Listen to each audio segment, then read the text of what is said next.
NR Radio. This is online radio. NR Radio. This is your information. NR Radio.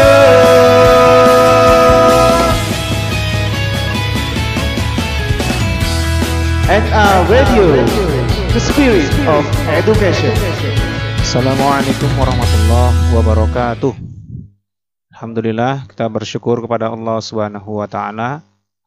Salawat dan salam selalu tercurah ke junjungan kita Nabi Muhammad sallallahu alaihi wasallam.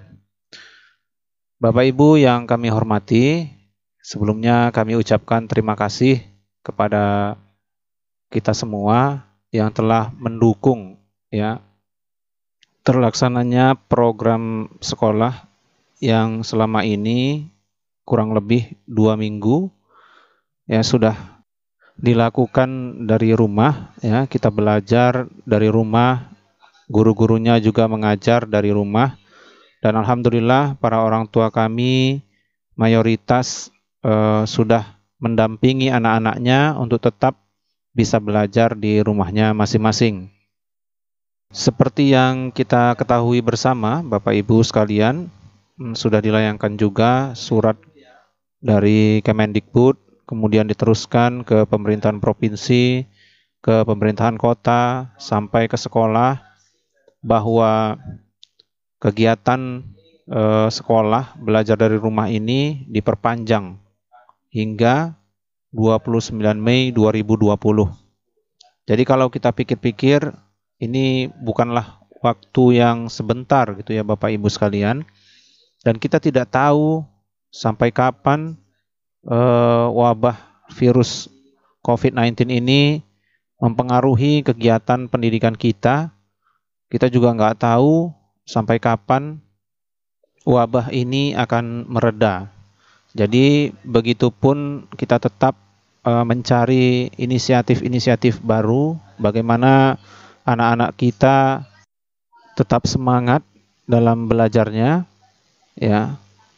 Kita juga berusaha bagaimana metode ataupun teknis pembelajaran kita tidak membuat anak-anak kita jenuh, dan biaya yang kita keluarkan juga seimbang, tidak terlalu mahal sehingga membebani keuangan kita selama wabah ini berlanjut. Baiklah Bapak Ibu sekalian yang dirahmati Allah Subhanahu wa taala. Di sini saya ingin menjelaskan diawali dengan penjelasan beberapa masalah yang kita alami selama pembelajaran di rumah berlangsung. Baik, kita mulai dari yang pertama, yaitu aplikasi Zoom. Jadi aplikasi Zoom ini kita ketahui bersama adalah aplikasi pengganti tatap muka anak-anak kita dengan gurunya. Nah, selama 2 minggu lebih ini kami mencatat ada beberapa hal yang menjadi masalah di aplikasi Zoom ini. Jadi menurut beberapa isu yang mencuat, masalah dari aplikasi Zoom ini adalah kualitas visual ataupun audionya yang kurang jelas gitu ya Bapak Ibu. Jadi mengakibatkan kebingungan anak-anak ketika sedang live bersama gurunya. Jadi di awal pertemuan kita di aplikasi Zoom itu, anak-anak berbicara, semuanya berbicara, kemudian riuh, yang mengakibatkan kondisi komunikasinya menjadi tidak kondusif. Namun alhamdulillah, seiring berjalannya waktu, sepertinya baik anak-anak ataupun para guru sudah mulai terbiasa dengan masalah ini, sehingga mereka itu sudah mulai maklum dengan situasi komunikasi melalui aplikasi ini. Masalah berikutnya adalah aplikasi Zoom ini ternyata mengembalikan semua situasi sinyal itu kepada provider paket data yang kita pilih masing-masing. Jadi memang disarankan bagi guru dan siswa-siswi Nurul Azmi agar menggunakan paket data yang stabil. Untuk masalah ikutannya atau masalah rembetan dari paket data ini adalah masalah biaya. Jadi nanti masalah biaya akan kita hitung di akhir. Kita sudah punya hitung-hitungannya berapa sih sebetulnya paket data yang kita habiskan selama sebulan. Baik, masalah aplikasi Zoom berikutnya adalah terletak pada spesifikasi handphone yang kita miliki, ya. Jadi smartphone yang kita miliki itu hendaknya memiliki spesifikasi RAM di atas 2 GB, kemudian media penyimpanan itu minimal 32 GB. Mengenai merek HP atau merek smartphone-nya itu kami serahkan kepada Bapak Ibu masing-masing, ya. Karena yang terpenting adalah spesifikasi minimalnya, ya. Jadi RAM-nya 2 GB dan media penyimpanannya itu minimal 32 GB. Baik Bapak Ibu sekalian, di sini kami akan mencoba memberikan solusi atas permasalahan di aplikasi Zoom ini. Yang pertama mengenai visual dan audionya yang tidak jelas. Kami merekomendasikan paket data yang stabil. Untuk paket data yang stabil itu kita bisa menggunakan jaringan provider Telkomsel. Mohon maaf kami sebutkan merek providernya. Ini demi kelancaran sinyal kita bersama. Namun jika sudah kita ganti pun dengan Telkomsel masih tetap tidak stabil, maka mungkin dipengaruhi oleh lokasi kita masing-masing atau spesifikasi smartphone yang saya sampaikan tadi. Untuk masalah keriuhan atau kebisingan yang mungkin terjadi, karena terkadang ketika anak-anak kita sedang live Zoom bersama guru dan teman-temannya, itu terdengar suara-suara yang tidak berkepentingan masuk ke dalam pembicaraan mereka ketika mereka sedang belajar. Baik itu suara orang lain di belakangnya atau suara mereka yang sedang diskusi mungkin sama gurunya terdengar oleh anggota keluarganya yang lain sehingga menyebabkan kebisingan. Untuk itu Bapak Ibu, kami merekomendasikan agar anaknya menggunakan headset, ya, menggunakan earphone ketika mereka sedang live Zoom. Jadi di sini pun kami merekomendasikan mereknya yang standar, yaitu ada dua yang direkomendasikan, merek Robot atau merek Welcome. Bisa ditemukan di counter-counter smartphone terdekat. Atau Bapak Ibu sekalian mungkin sudah memiliki headset atau earphone di rumah masing-masing, silahkan dicoba saja. Jika tidak ditemukan masalah yang berarti headset itu memang bisa digunakan. Nah, dengan menggunakan headset ini, anak-anak kita akan lebih nyaman, suaranya akan lebih jelas, dan sekaligus mengurangi kebisingan yang terjadi di rumah. Berbeda situasinya jika Bapak Ibu sekalian ingin mendampingi anak-anaknya belajar, maka headset ini tidak diperlukan, ya Bapak Ibu. Baik, saya rasa itu saja yang menjadi permasalahan di aplikasi Zoom. Sekarang kita akan membicarakan mengenai kelebihan dari aplikasi Zoom itu sendiri. Jadi rasanya tidak adil ya Bapak Ibu kalau kita hanya mempermasalahkan sesuatu tanpa kita merasakan kelebihannya. Sesungguhnya aplikasi Zoom ini memiliki beberapa kelebihan Bapak Ibu. Yang pertama, kelebihan aplikasi Zoom ini bisa menggantikan tatap muka langsung yang digantikan dengan tatap muka melalui media live conference. Jadi, dalam situasi seperti ini, kita ingat 2 minggu yang lalu, tepatnya hari Rabu, tanggal 18 Maret 2020, kita mulai pembelajaran dalam jaringan yang memang situasinya tidak memungkinkan kita belajar langsung seperti kita berhadapan di sekolah. Maka dari itu, aplikasi ini alhamdulillah bisa menengahi permasalahan ini. Yang kedua, Bapak Ibu, kelebihan aplikasi ini adalah walaupun secara tidak langsung gurunya bisa mengkondisikan siswa-siswinya, namun aplikasi ini terbukti bisa mengkondisikan anak-anak kita mulai dari pagi hari sampai pukul 10 ketika mereka melakukan pembelajaran. Jadi Bapak Ibu sekalian, kalau kita ingat-ingat keseharian anak kita setiap hari, mereka mulai pagi itu sudah mulai menyusun buku-buku ataupun Quran yang akan digunakan untuk tadarus bersama sesuai dengan jadwal mereka masing-masing. Lalu anak-anak kita menunggu waktunya tadarus bersama guru dan teman-temannya, dan ini terjadi secara alami Bapak Ibu sekalian.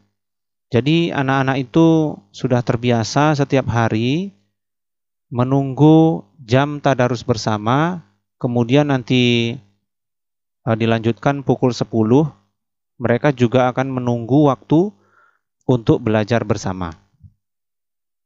Mengapa ini bisa terjadi begitu alami Bapak Ibu sekalian? Karena memang di jam-jam yang sudah kita tentukan itu, khususnya live Zoom, ada guru yang menunggunya di sana. Jadi begitulah situasi alami yang dibentuk oleh aplikasi ini secara tidak langsung, namun sangat berkesan bagi anak-anak kita untuk selalu disiplin waktu dalam memulai aktivitas belajar rutinnya. Ya, walaupun nanti ketika mereka mulai proses belajarnya, mulai dengan aplikasi Zoom-nya, maka mulailah masalah aplikasi Zoom itu sendiri, yaitu ketidakstabilan sinyal, ketidakstabilan suara ataupun visual yang ditampilkan di layar smartphone-nya.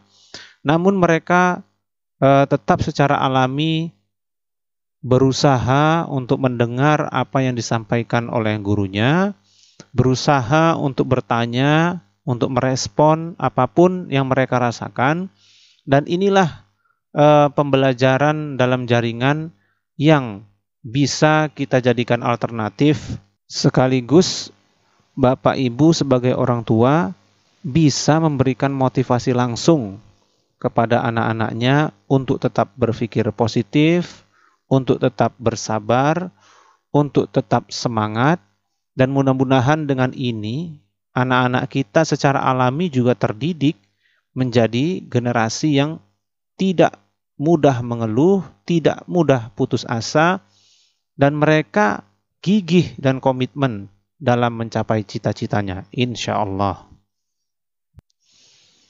Baik Bapak Ibu sekalian, kita beralih ke aplikasi berikutnya, yaitu aplikasi Kelas Dojo. Alhamdulillah, aplikasi Kelas Dojo ini seperti yang kita ketahui bersama, Kelas Dojo sudah kita gunakan sekitar 2,5 tahun yang lalu. Jadi aplikasi ini bukanlah hal baru bagi kita di Nurul Azmi, karena kita sudah menggunakan Kelas Dojo sebagai manajemen data, perilaku dan sikap anak-anak kita selama ini. Namun begitupun Bapak Ibu sekalian, kita juga merasakan beberapa masalah ataupun kendala yang kita hadapi selama kita pembelajaran dalam jaringan. Nah, masalah aplikasi Kelas Dojo yang kita rasakan selama 2 minggu ini adalah saat kita mengumpulkan tugas dalam bentuk video. Jadi ada kewajiban memang yang kita minta dari anak dan orang tuanya untuk mengirimkan video bukti tahfiz anak-anak kita setiap hari yang berdurasi 5 menit. Namun ternyata pada prakteknya file video ini sulit sekali terkirim atau terupload, sehingga tugas-tugas anak-anak kita banyak yang tidak terkirim melalui aplikasi Kelas Dojo, khususnya file dalam bentuk video ini. Lalu kita sebagai sekolah menentukan regulasi baru, yakni video itu dikurangi durasinya 1-2 menit saja. Namun begitupun tetap saja ada beberapa orang tua yang sulit sekali mengirimkan video itu, sehingga tugas anak-anak kita tetap tidak terkirim. Nah, khusus untuk permasalahan ini, kami merekomendasikan seperti yang di awal tadi, paket data smartphone kita memang harus stabil. Namun begitupun tentu sekolah tidak bisa memaksa kepada orang tua murid untuk memenuhi standar secara keseluruhan. Jadi kami selaku pihak sekolah menghimbau kepada orang-orang tua yang lain yang tidak memiliki masalah ini agar terus mengirimkan file videonya. Kepada orang tua yang mungkin masih mengalami kendala seperti ini, maka terus berusahalah. Begitupun tetap saja tidak bisa terkirim, tetap saja berusaha, namun kami tidak mempermasalahkan secara administratif. Jadi Bapak Ibu sekalian, kami percaya bahwa orang tua sudah sangat maksimal berusaha, ya. Jadi jangan sampai kita terkesan memaksakan sehingga orang-orang tua merasa terbebani dalam hal ini. Namun himbauan untuk tetap berusaha bukanlah semata-mata untuk memaksa orang tua untuk memenuhi standar secara keseluruhan. Bukan itu maksudnya Bapak Ibu. Jadi himbauan untuk tetap berusaha itu adalah upaya kita untuk mendekatkan diri kepada visi sekolah. Visi pertama kita yaitu tangguh, untuk tidak mudah menyerah. Begitu juga ketika kami mendengung-dengungkan visi itu kepada anak-anak kita di sekolah, untuk selalu menghadapi segala permasalahan itu dengan penuh semangat, ya, dengan penuh ide dan inisiatif, karena dengan seperti itu anak-anak kita tidak akan terjebak pada situasi keluhan, pada situasi yang semakin membingungkan, sehingga aktivitas kita itu terhenti padahal kita punya visi, misi, dan cita-cita yang harus kita tanggung jawabi.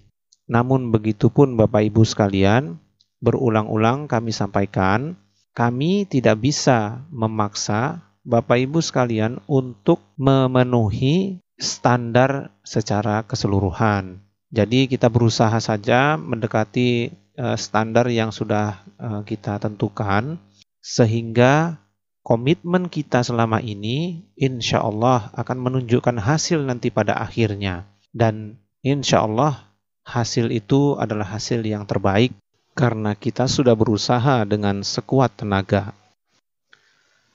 Nah, Bapak Ibu, inilah yang selama ini kami ajarkan kepada anak-anak kita untuk tetap memberikan upaya yang maksimal, ikhtiar yang maksimal, sehingga kita tidak menyesal di kemudian hari hanya karena kita tidak gigih, hanya karena kita tidak maksimal dalam berusaha. Begitupun dengan ujian yang kita hadapi saat ini. Virus corona, COVID-19 yang begitu menggemparkan dunia ini, kita hadapi dengan penuh kesabaran, namun tetap pada situasi yang produktif, insya Allah.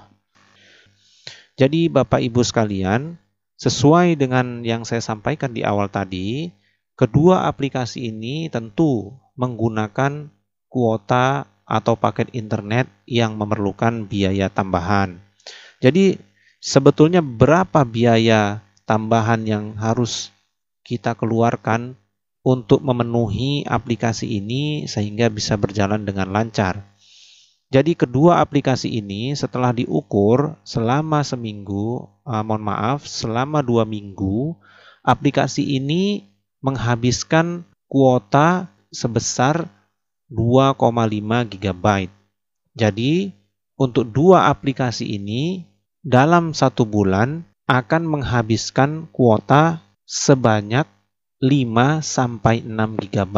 Nah, kalau dinominalkan untuk ukuran harga paket data dari provider Telkomsel, paket data sebesar 5-6 GB itu harganya adalah 50-60 ribu rupiah.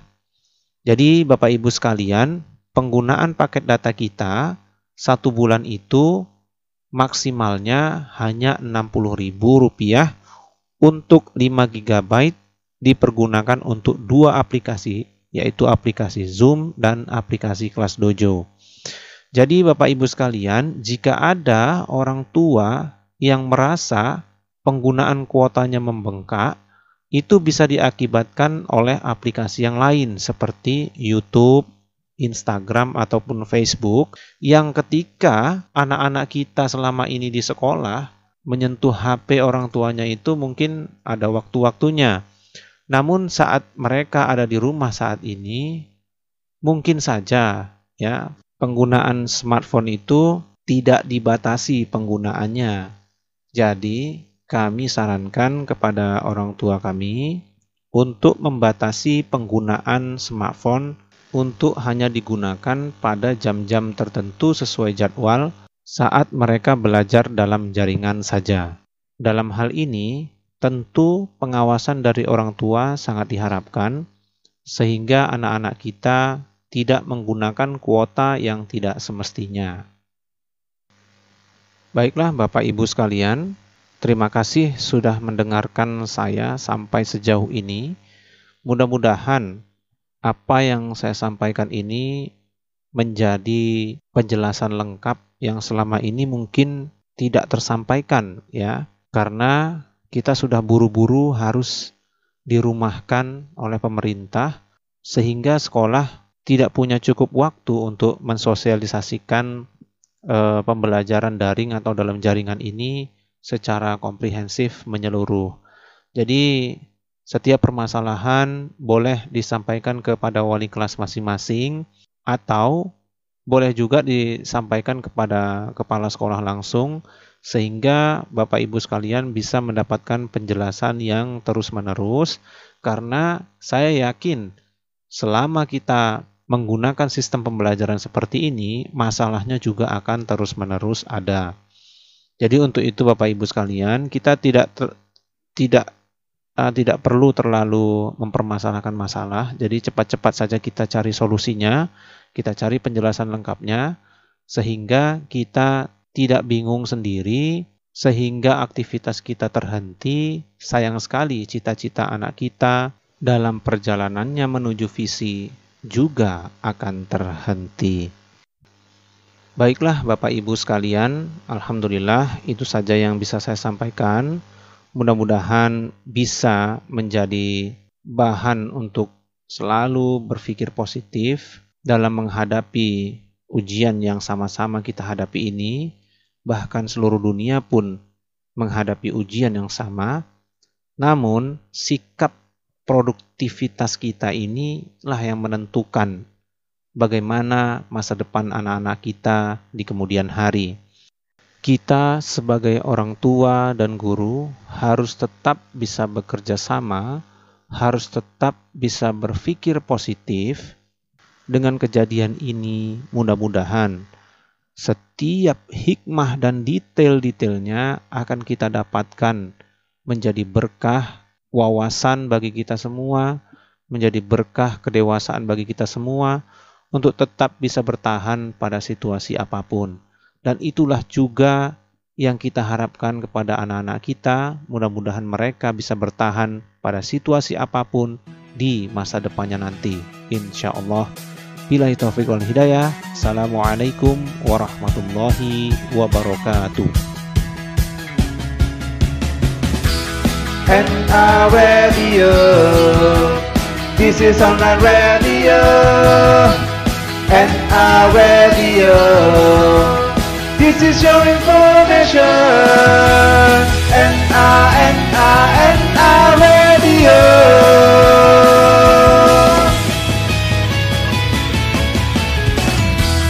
NR Radio, the spirit of education.